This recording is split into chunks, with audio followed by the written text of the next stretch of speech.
So whether you know it or not, the digital ID is coming. Now, this is a big thing for everyone to understand.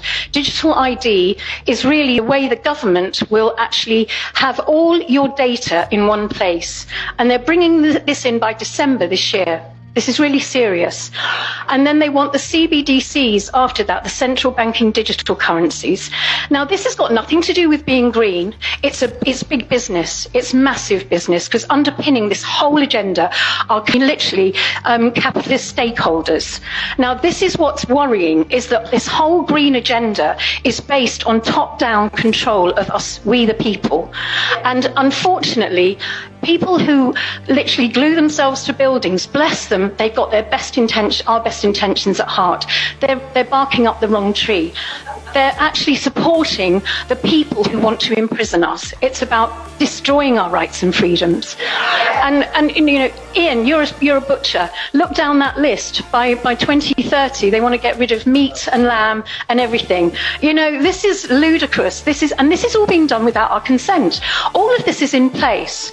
Zero trust world means that you will not be able to, they're getting rid of VPN, you will not be able to open your computer or access your bank account, your health records, anything, or even go into a hospital without your digital ID. Your digital ID will be unlocked by your facial recognition, and in that process you'll be data harvested from all your digital ID. Every bit of your information will be on there. That is being sold to stakeholders on the blockchain by non-fungible tokens. I don't know if you understand all this, but this is actually, your data is being sold on the blockchain, or it will be. And this is a form of currency. This form of currency they will be using is the CBDCs from the Central Banking Digital System. Every time you make a transaction, everything's recorded, tracked and traced. And so they will know all your shopping habits, your health records, everything. All that is sold. So we are becoming a commodity.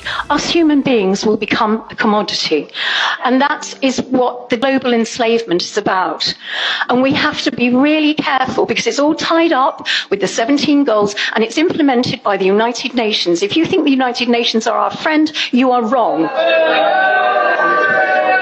The United Nations, the United Nations and the World Economic Forum are working together, and there's a document on that table which proves that the government are working alongside the World Economic Forum, and they are bringing in drone technology which will be surveilling us from the air. In that document, a government document, it says they will have 900,000 drones flying in our skies by 2030.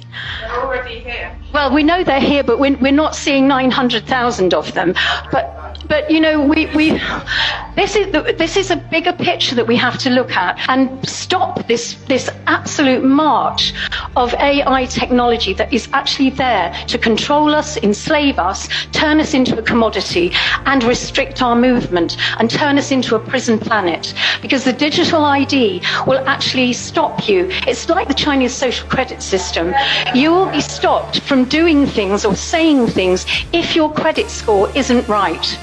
They will be literally, our whole currency will be run, because they're getting rid of cash, the currency will be run by carbon credits, which has all been set up to trick you, basically, into not moving out of your smart city apartment, have everything delivered by drone, and to you to experience life through a virtual reality headset. That's all in the pipeline too.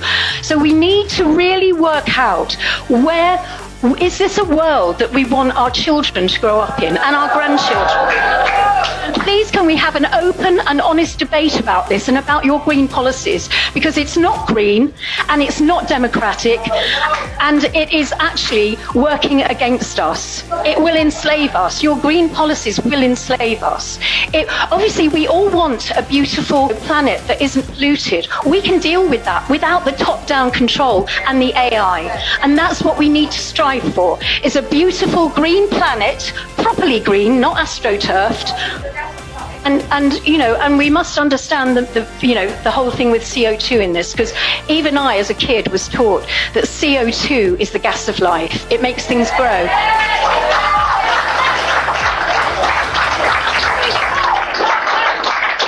If you talk about net zero, it's zero you. It's zero me. It's zero plants. It's zero everything. And the carbon, CO2 rises from the sea. The most of it rises from the sea. It's not anthropogenic. It's not. And I want this to be looked at properly, because everything has been skewed by the IPCC, the Intergovernmental Panel on Climate Change, that was set up after the Earth Summit to actually skew all the data. And actually it was all found out in ClimateGate 2009, look it up, where the 1,079 emails were hacked by an American. I think that's why Assange is in jail, but by the Americans, actually finding out that the Hadley Research Centre and the University of East Anglia were actually lying about the climate data, which actually sent us into the whole climate change thing.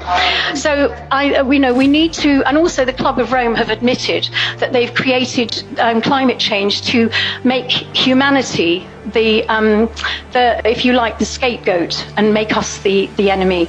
And that's in the First Global Revolution, page 115, a very interesting Club of Rome document, which actually made up the bones of Agenda 21, which became Agenda 2030 in 2015, when it was endorsed by President Obama and the Pope in Rome.